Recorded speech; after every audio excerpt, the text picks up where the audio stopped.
बिस्मिल्लाहिर्रहमानिर्रहीम, अस्सलाम वालेकुम नाजरीन। मैं हूं बाबर हयात और आप देख रहे हैं 24/7 उर्दू न्यूज पर होमेक्स पेंट्स के ताउन से बाबर हयात शो। नाजरीन, पाकिस्तान और इंग्लैंड सीरीज के इब्तदाई मैचों से 3 अहम खिलाड़ी बाहर हो गए हैं। कौन कौन से वो खिलाड़ी हैं, इसके ऊपर आज के इस प्रोग्राम में आपको अपडेट करने जा रहा हूं। बड़ी अपडेट है बाबर आजम के हवाले से कि बाबर आजम ने इंग्लैंड के खिलाफ एक नए अंदाज में आने का फैसला किया है। I am talking about his batting.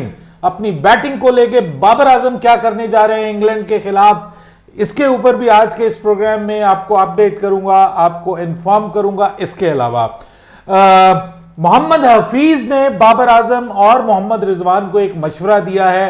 वो क्या मशवरा है, ये भी आज के इस प्रोग्राम का हिस्सा है। मोहम्मद हफीज ने ही शोएब मलिक की रिटायरमेंट के हवाले से एक बात की है, वो भी आपके साथ शेयर करूंगा। और उसके बाद फिर हम बात करेंगे मोहम्मद आमिर के हवाले से भी एक खबर आई है। मोहम्मद आमिर के फैंस अब इस खबर को बुनियाद बनाकर भी कहेंगे कि आमिर को वापस आना चाहिए।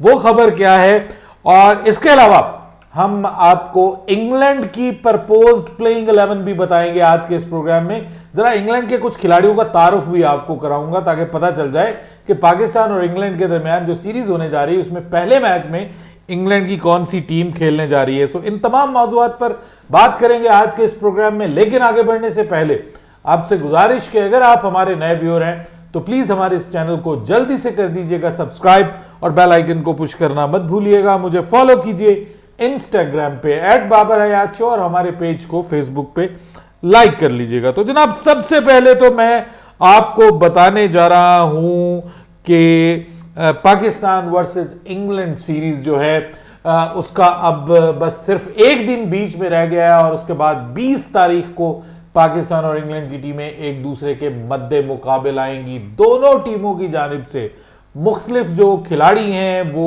प्रेस कॉन्फ्रेंसेस कर रहे हैं। डेविड मिलान जो हैं वो भी बहुत ज़्यादा एक्साइटेड दिखाई दे रहे हैं। उन्होंने भी एक प्रेस कॉन्फ्रेंस की थी जिसमें उन्होंने कहा था कि it is always exciting to come in Pakistan, and also उन्होंने लाहौर के क्राउड को बहुत ज़्यादा जो है वो अप्रिशिएट किया है। और वो कहते हैं कि जी लाहौर के क्राउड के अंदर मैच खेलने का और देखने का अपना मज़ा है और वो उसको मिस कर रहे हैं। होपफुली पाकिस्तान और इंग्लैंड की ये जो सीरीज है ये जबरदस्त होने जा रही है। लेकिन बाबर आजम जो है वो, देखिए, बाबर आजम के बारे में एक बात मैं आपको क्लियर कर दूं। बहुत सारे लोग जो हैं वो मुझे मैसेज आके करते हैं और मुझे कहते हैं कि बाबर आजम से आपको क्या तकलीफ है, आप बाबर आजम के पीछे पड़े हुए हैं, आप बाबर आजम के ये और वो। अरे भाई, बाबर आजम के बतौर एक बल्लेबाज, उसकी बैटिंग के ऊपर, उसके रिकॉर्ड्स के ऊपर, उसकी तारीफों के ऊपर और इवन इंडियन प्लेयर्स के अगेंस्ट उसकी तारीफों के ऊपर जितनी वीडियोस मैंने बनाई हैं पूरे यूट्यूब कम्युनिटी में किसी और ने नहीं बनाई। ये मैं आपको क्लियर कर देता हूं। और बहुत सारे लोग इस वजह से मेरे फॉलोअर्स हैं क्योंकि मैं बाबर आजम की बैटिंग के हवाले से, बाबर आजम के हवाले से बहुत ज्यादा वीडियोस बनाता हूं और उनके ऊपर उसको अप्रिशिएट भी करता हूं। लेकिन जब मैं बाबर आजम की कप्तानी के ऊपर बात करता हूं ना, तो देखिए उसके ऊपर फिर आप मुझसे नाराज ना हुआ कीजिए, क्योंकि कप्तान को, जब आप कप्तान बन जाते हैं ना तो फिर आपको क्रिटिसिज्म बर्दाश्त करना पड़ता है। अगर आप एक जीत के जिम्मेदार आप बनते हैं, जीत का क्रेडिट आप लेते हैं, तो फिर एक हार की जो क्रिटिसिज्म है वो भी आपको बर्दाश्त करना पड़ेगा। और ये जो चीजें मैंने आपको कल से बताई हैं ये फैक्ट्स की बुनियादों पे बताई हैं नए कप्तान के हवाले से। अभी देखिए, एक और मेरे पास न्यूज है, मैंने उसको मेंशन नहीं किया।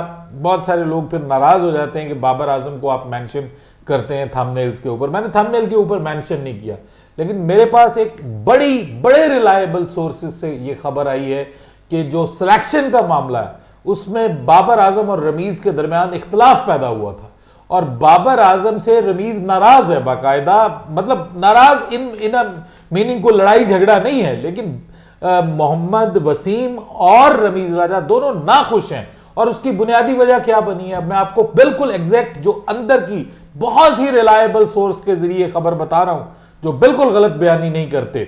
तो मैं आपको यह बता रहा हूं कि बाबर आजम और जो सिलेक्शन कमेटी है plus Rameez Raja, they want change in middle order.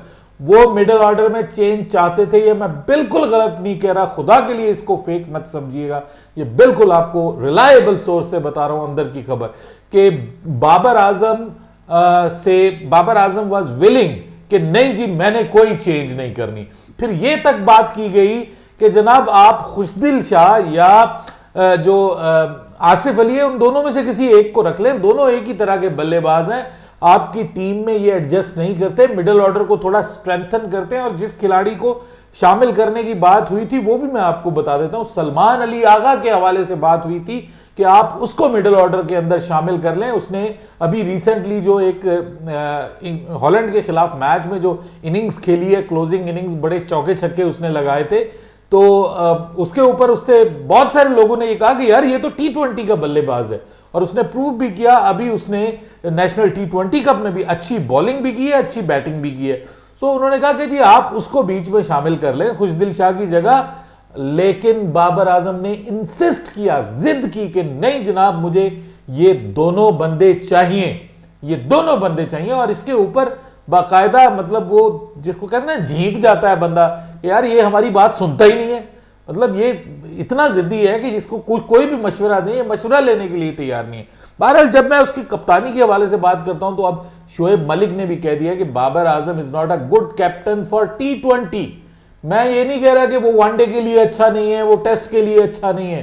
Test में भी आप लोग बहुत एतराजात उठाते हैं कि वो बहुत डिफेंसिव हो जाता है, लेकिन वनडे के लिए परफेक्ट है। मैंने कभी वनडे पे उसकी कैप्टनसी के हवाले से बात नहीं की, लेकिन यहां पे T20 में शोएब अख्तर को जाके पढ़ लीजिए आप, उसके इवन चैनल के ऊपर जाइए, उसने इसके ऊपर बात की है कि Babar is not a good captain because he is more focused on classic cover drives and placements and this and that. तो उन्होंने कहा कि ये तो T20 स्टाइल की बैटिंग भी नहीं है जो बाबर आजम करते हैं। मैं बहरहाल इस पे बात नहीं करता, लेकिन अब बाबर आजम ने जो है जी वो नए स्टाइल से आने का फैसला कर लिया है इंग्लैंड के खिलाफ। और गुज़िश्ता रात जो पाकिस्तान ने प्रैक्टिस की है उसमें बाबर आजम ने बाकायदा पावर हिटिंग की है। वैसे ये पहले भी सुनते रहे हैं कि बाबर आजम पावर हिटिंग की प्रैक्टिस करते हैं, लेकिन पावर हिटिंग करते हुए दिखाई नहीं देते।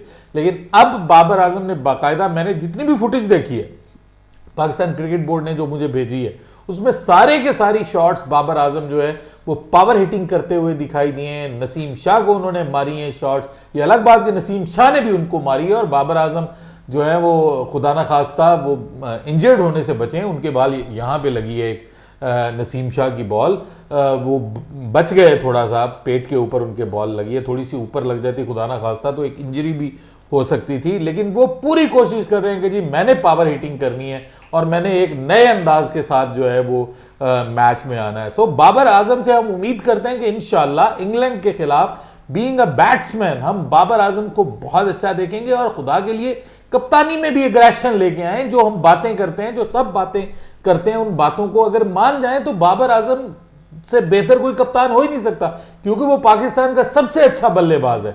अगर वो सबसे अच्छा बल्लेबाज है तो सबसे अच्छा कप्तान भी बन सकता है, but he will have to learn, और उसको डिफेंसिव क्रिकेट छोड़ के, डिफेंसिव अप्रोच छोड़ के उसको अग्रेसिव कप्तान बनना है, क्योंकि अग्रेशन ही T20 का नाम है। बहरहाल अब जो बड़ी ही इंपॉर्टेंट न्यूज है वो इंग्लैंड के हवाले से, कि इंग्लैंड के 3 इंपॉर्टेंट प्लेयर जो हैं, 3 इंपॉर्टेंट बॉलर्स रादर, रीस टॉपले, इसके अलावा वो तो बाकायदा उनके बारे में खबर आई कि वो इंजर्ड हैं, अभी तक वो ठीक नहीं हो पाए इंजरी से, तो वो तो मुमकिन है कि पूरी सीरीज से बाहर हो जाएं। और इसके अलावा जो दूसरे 2 प्लेयर्स हैं क्रिस वोक्स और मार्क वुड, ये दोनों आपको इब्तदाई मैचेस में बॉलिंग करते हुए दिखाई नहीं देंगे। सो इब्तदाई मैचेस में ये 2 और रीस टॉपली जो है मुमकिन है वो आगे भी आपको खेलते हुए दिखाई ना दें। सो ये इंग्लैंड की टीम के लिए थोड़ा सा प्रॉब्लम है, लेकिन इनके बगैर अगर हम देखें तो इंग्लैंड की टीम क्या हो सकती है वो मैं आपको जल्दी से जो है वो बता देता हूं कि इंग्लैंड का प्रोबेबल जो प्लेइंग 11 क्या होगी। फिल साल्ट और एलेक्स हेल्स ओपनिंग करेंगे, डेविड मिलान तीसरे नंबर पे, चौथे नंबर पे हैरी ब्रूक, आपने देख लिया उनको बैटिंग करते हुए, PSL में भी खेले। उसके बाद मोइन अली कप्तानी करेंगे, बेन डकेट होंगे, उसके बाद सैम करन होंगे, और फिर रिचर्ड ग्लासन आपको नजर आएंगे, आदिल रशीद, डेविड विली और ऑली स्टोन और ल्यूक वुड।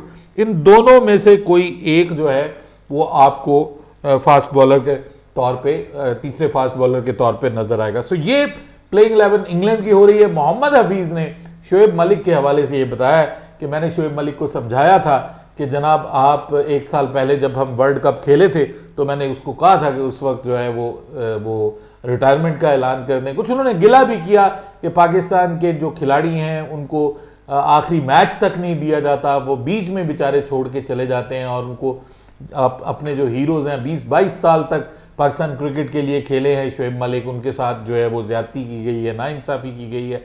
शाहिद आफरीदी फिर शोएब मलिक के हक में बोले हैं और उन्होंने कहा कि शोएब मलिक जैसा प्लेयर आपके मिडिल ऑर्डर में होना चाहिए, ऐसे प्लेयर का इवन आपके बेंच पे होना आपको बहुत फायदा देता है और उसको शामिल करना चाहिए था। ये बातें अब पुरानी होगी लेकिन स्टिल अभी भी इस मौजू पे बात हो रही है।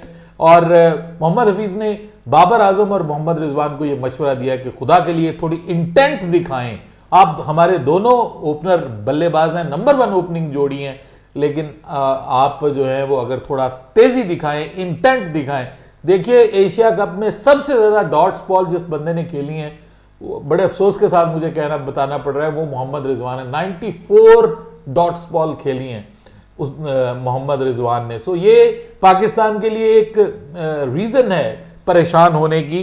तो ये एक इंटेंट की उन्होंने बात की। उन्होंने कहा कि जरूरी नहीं है कि आप बहुत बड़े खिलाड़ी हों, लेकिन ये बहुत जरूरी है कि आप एक इंपैक्टफुल खिलाड़ी हों, कि अपनी टीम की जीत में आप क्या रोल प्ले करते हैं। वो कहते हैं ये हमें इंपैक्टफुल खिलाड़ी चाहिए पाकिस्तान की टीम में, जो भले आगे 20-25 रन बनाएं लेकिन गेम का पासा पलट दें, जैसे मोहम्मद नवाज ने इंडिया के खिलाफ पलटा था।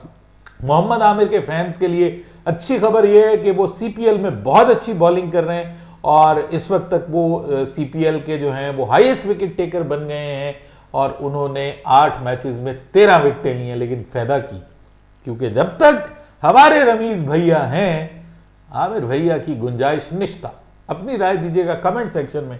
बाबर हयात को इजाजत दीजिएगा। अल्लाह हाफिज।